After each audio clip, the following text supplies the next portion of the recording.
Hello guys, praise the lord. మన ప్రభు అయిన యేసుక్రీస్తు వారిని కొంతమంది ప్రవక్త అంటారు, మనం దేవుడు అని నమ్ముతాము. వాళ్ళు ఎందుకు ప్రవక్త అని అంటారు, మనం ఎందుకు దేవుడు అని నమ్ముతాము? అసలు మన ప్రభు అయిన యేసుక్రీస్తు వారి దేవుడా ప్రవక్తనా? రండి ఈ వీడియోలో తెలుసుకుందాం. అంతకంటే ముందు ఇలాంటి వీడియోలకు పెద్దగా రీచ్ ఉండదండి, మీరే లైక్ చేసి సపోర్ట్ చేయాలి. మీకు ఎలాంటి డౌట్స్ ఉన్నా కింద కామెంట్ రూపంలో తెలియజేయండి. ఇంకా టాపిక్లోకి వెళ్దాం. ఎక్కువ టైం వేస్ట్ చేయకుండా డైరెక్ట్ టాపిక్లోకి వెళ్తాను.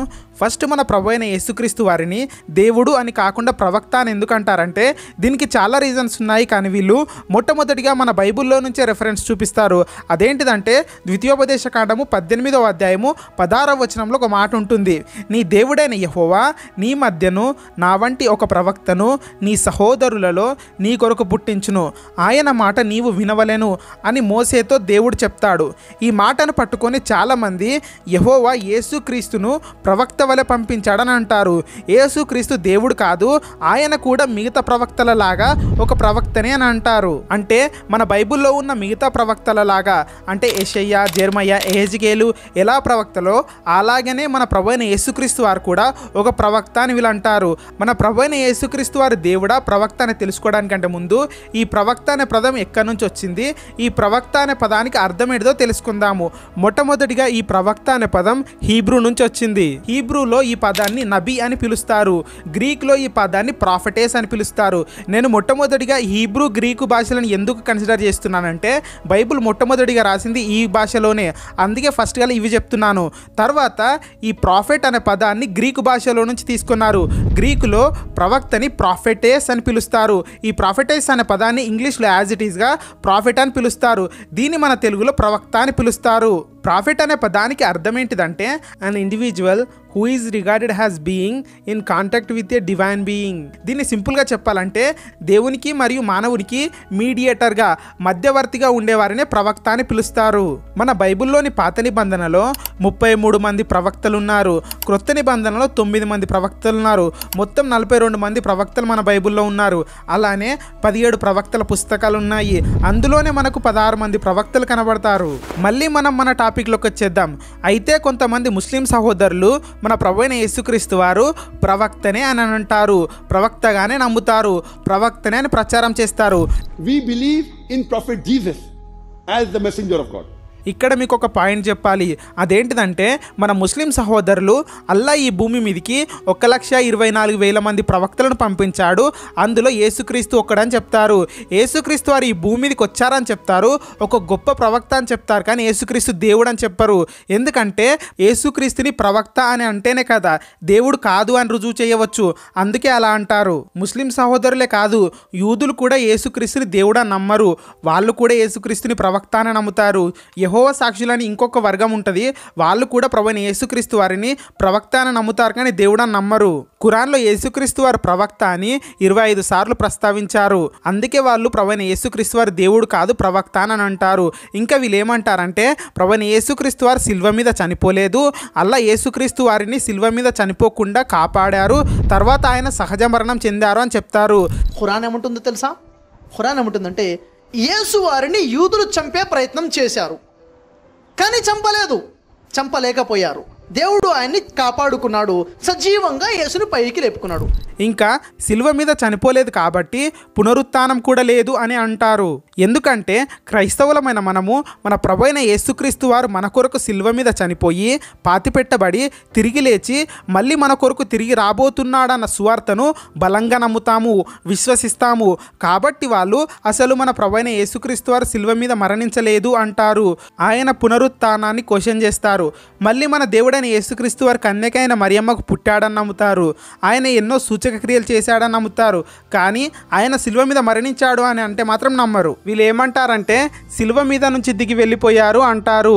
ఇలా చెప్పి దేవుడైన యేసుక్రీస్తుని కూడా అందరిలానే ఒక ప్రవక్త, యేసుక్రీస్తులో ఏ ప్రత్యేకత లేదు అని ప్రచారం చేస్తారు. దీనికి కొన్ని బైబిల్ రెఫరెన్సులు కూడా చూపిస్తారు. ఇందాక చూపించాను కదా, ద్వితీయోపదేశ కాండము 18వ అధ్యాయం 16వ వచనంలో నా వంటి ఒక ప్రవక్తను పుట్టిస్తాననే మాటను చూపిస్తారు. అప్పుడున్న ఇజ్రాయేలీలు కూడా మోసే వంటి ఒక ప్రవక్తను గురించి కనిపెడుతూ ఉన్నారు. అందుకే యోహాను సువార్త 1వ అధ్యాయం 21-22 వచనాలలో బాప్తిజం ఇచ్చే యోహానుతో నీవు ఏలియావా, నీవు ఆ ప్రవక్తవా అని అడుగుతారు. ఆ ప్రవక్త అంటే ద్వితీయోపదేశ కాండము 18వ అధ్యాయం 16వ వచనంలో చెప్పబడిన ఆ ప్రవక్తవా అని అడుగుతారు. అలానే మన ప్రభువైన యేసుక్రీస్తు వారు మార్కు సువార్త 8వ అధ్యాయము 22-28 వచనాలలో ఒక గుడ్డివారిని దేవుడు స్వస్థపరుస్తాడు. అప్పుడు ఆ గుడ్డివాడు మన ప్రభువైన యేసుక్రీస్తు వారిని ప్రవక్త అని అనుకుంటాడు. ఆ తర్వాత ఆయన మెస్సయ్య అని గ్రహిస్తాడు. అయితే దేవుడు ద్వితీయోపదేశ కాండము 18వ అధ్యాయం 16వ వచనంలో నా వంటి ఒక ప్రవక్త మీ సహోదరులలో నుండి మీ కొరకు పుట్టించును అనే మాట ఎందుకు వాడాడంటే దేవుడు ఈ మాటలు మోసే ద్వారా చెప్తాడు. దీని గురించి మీకు క్లారిటీ కావాలంటే అపోస్తుల కార్యములు 3వ అధ్యాయము 22-23 వచనాలు చూడండి. ఇంకా అపోస్తుల కార్యములు 7వ అధ్యాయము 37వ వచనం నుంచి చూడండి, మీకు ఇంకా క్లారిటీ వస్తుంది. మోసే ద్వారా మనకు ధర్మశాస్త్రం ఇవ్వబడింది కదా, అలానే ఇంకొక ప్రవక్త కూడా ఉన్నారు. మోసే ద్వారా ఎలా అయితే ధర్మశాస్త్రం ఇవ్వబడిందో ఆయన ద్వారా కూడా, అంటే మన ప్రభువైన యేసుక్రీస్తు వారు కూడా మనకు కృపను రక్షణను ఇవ్వడానికి వచ్చాడు. ఇంకా వాళ్ళు అంటారు ప్రభువైన యేసుక్రీస్తు వారు కూడా అందరిలానే ప్రవక్తనే, ఈయనలో ఏ ప్రత్యేకత లేదు అని అంటారు. బైబిల్లో ఉన్న ప్రవక్తలు కానీ ఇతర మత గ్రంథాల్లో ఉన్న ప్రవక్తల గురించి కానీ లేఖనాలలో ఇన్నిసార్లు ప్రవచించబడలేదు. ఏ ప్రవక్త కూడా కన్యక గర్భంలో జన్మించలేడు. ఏ ప్రవక్త కూడా పాపి కొరకు సిలువలో మరణించలేడు. ఏ ప్రవక్త కూడా మన ప్రభువైన యేసుక్రీస్తులా బోధలు చేయలేరు. వాళ్ళు బోధలు చేసినా దేవుణ్ణి చూపిస్తూనే బోధలు చేశారు, కానీ మన ప్రభువైన యేసుక్రీస్తులా నేనే అని అధికారంతో బోధలు చేయలేదు. ఏ ప్రవక్త కూడా పాపము చేయకుండా బతకలేడు. ఏదో ఒక టైంలో ఏదో ఒక పాపము చేశారు. ఏ ప్రవక్త కూడా ఒక పాపి కొరకు తన ప్రాణాన్ని పెట్టలేడు. ఏ ప్రవక్త కూడా సిల్వ మీద చనిపోయి తిరిగి 3వ రోజున తిరిగి లేవలేడు. ఏ ప్రవక్త కూడా నేనే అల్ఫను ఓమేగను అని చెప్పలేదు. మన ప్రభువైన యేసుక్రీస్తు వారు ఒక్కరే. ప్రకటన గ్రంథం 1వ అధ్యాయం 8వ వచనము, ప్రకటన గ్రంథం 21వ అధ్యాయం 6వ వచనము, ప్రకటన గ్రంథం 22వ అధ్యాయం 13వ వచనం ప్రకారము నేనే అల్ఫను ఒమేగను, మొదటి వాడను కడపటి వాడను, ఆదియు అంతమునై ఉన్నాను అని చెప్పారు. ఇక్కడ మీకు ఒక మాట చెప్పాలి. యేసుక్రీస్తు వారు మానవుడా అంటే కాదు. యేసుక్రీస్తు వారు దేవుడు, కానీ మానవ రూపంలో పోలికలో వచ్చాడు. ఇక్కడ మీరు ఒక విషయాన్ని అర్థం చేసుకోవాలి. ప్రవక్త లక్షణాలు పోలికలు మన ప్రభువైన యేసుక్రీస్తు వారిలో ఉంటే అక్కడక్కడ ఉండవచ్చు, కనబడవచ్చు. అంత మాత్రాన ఆయన ప్రవక్తనా అంటే కాదు. ప్రవక్తలు ఎవరి గురించి అయితే రాశారో, ఎవరి గురించి అయితే చెప్పారో ఆయనే మన ప్రభువైన యేసుక్రీస్తు వారు మెస్సయ్య, కానీ ఆయన ప్రవక్త కాదు. దేవుడైన యేసుక్రీస్తు వారు లూకా సువార్త 11వ అధ్యాయం 32వ వచనంలో యోనా కంటే గొప్పవాడు ఇక్కడ ఉన్నాడు అని అంటారు. ఇక్కడ యోనా అంటే ఎవరు? ఒక ప్రవక్త. అంటే ప్రవక్త కన్నా గొప్పవాడు ఇక్కడ ఉన్నాడు అని తన గురించి తాను చెప్పుకుంటున్నాడు. యోహాను తాను రాసిన ప్రకటన గ్రంథము 19వ అధ్యాయం 10వ వచనంలో యేసుక్రీస్తు వారి గురించి ఇలా అంటాడు, ప్రవక్తలు ఎవరి గురించి అయితే చెప్పారో ఆ ప్రవచన సారము అని రాస్తారు. దీనిని గురించి మనం ఇంగ్లీష్లో ఇంకా మంచిగా ఉంటుంది. For the testimony of Jesus is the spirit of prophecy.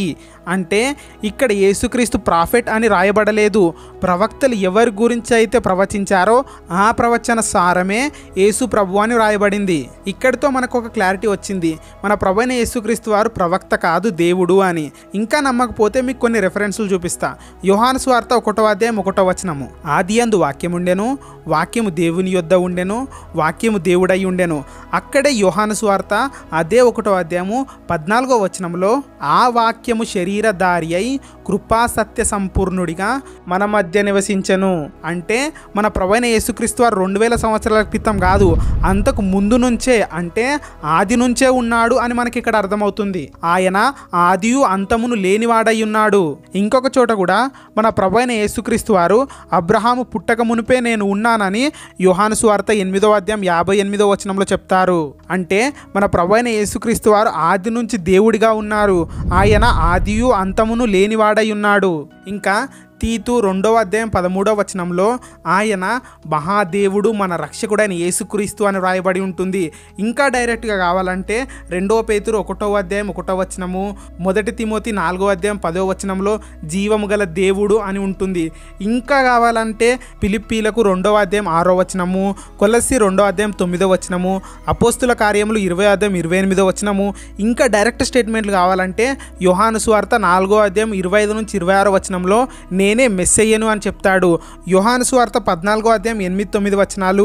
ఇంకా డీటెయిల్గా కావాలంటే ప్రకటన గ్రంథం 1వ అధ్యాయం 18వ వచనంలో నేను మొదటి వాడను, కడపటివాడను, జీవించువాడను, మృతుడనైతిని గాని ఇదిగో యుగయుగములకు సజీవుడనై ఉన్నాను, మరియు మరణము యొక్కయు పాతాళ లోకము యొక్కయు తాళపు చెవులు నా స్వాధీనంలోనున్నవని మన ప్రభు అయిన యేసుక్రీస్తు వారు చెప్తున్నారు.